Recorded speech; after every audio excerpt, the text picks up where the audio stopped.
नमस्कार मंडळी, कसे आहात? मजेत का? मजेतच असायला पाहिजे. मी तुमच्यासाठी घेऊन आले आहे नवीन रेसिपी कढी. चला तर वेळ न घेता आपण रेसिपीला सुरुवात करूया. कढी म्हटलं तर सर्वप्रथम लागतो आपल्याला एकदम ताजा हिरवागार कढीपत्ता. कढीपत्त्याचं रोप मी माझ्या बाल्कनीमध्येच लावलेला आहे आणि छानसा ताजा कढीपत्ता मी तोडून घेतलेला आहे. तुम्ही बघा, तुम्ही सुद्धा असा तुमच्या बाल्कनीमध्ये कढीपत्त्याचे रोप हे लावा. कढीमध्ये जर कढीपत्ता घातला नाही तर त्याला कढीची छान टेस्ट अशी येत नाही. चला तर आता आपण साहित्य बघून घेऊया.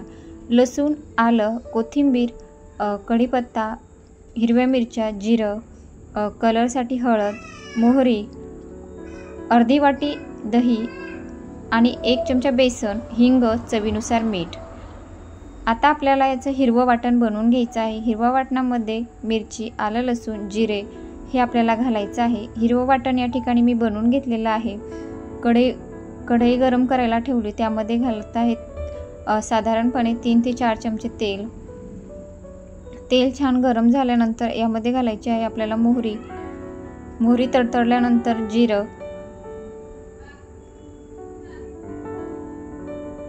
जिरे मोहरीची छान तडतडल्यानंतर यामध्ये घालायचा आहे आपल्याला कढीपत्ता, चिमूटभर हिंग छान परतून झाल्यानंतर यामध्ये घालायचं आहे हिरवं वाटण मंद आचेवर छान परतून घ्यायचं आहे. मिक्सरच्या भांड्यामध्ये आपण घेतलेलं दही आणि बेसन हे आपल्याला फिरून घ्यायचं आहे. यामध्ये घालायचं आहे अर्धा चमचा हळद आणि चवीनुसार मीठ. हे मी इथे मिक्सरला फिरून घेणार आहे. तुम्ही मिक्सरला न फिरवता हे रवीने सुद्धा फिरवून घेऊ शकता.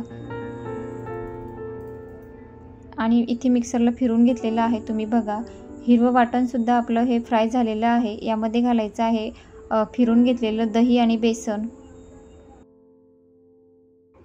गरजेनुसार आपल्याला या कढीमध्ये पाणी घालायचं आहे. तुम्हाला घट्ट किंवा पातळ जशी तुम्हाला कढी आवडत असेल त्याप्रमाणे तुम्ही पाणी घालून घ्या.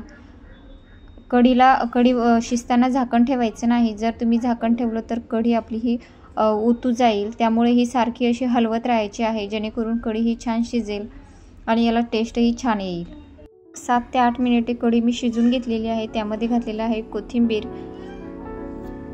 आणि इथे रेसिपी तयार झालेली आहे. तुम्हाला जर माझी रेसिपी आवडली असेल तर चॅनलला लाईक करा, शेअर करा, सबस्क्राईब करायला विसरू नका. पुन्हा भेटूया आपण अशाच एका नवीन व्हिडिओसोबत. तोपर्यंत टाटा, बाय बाय.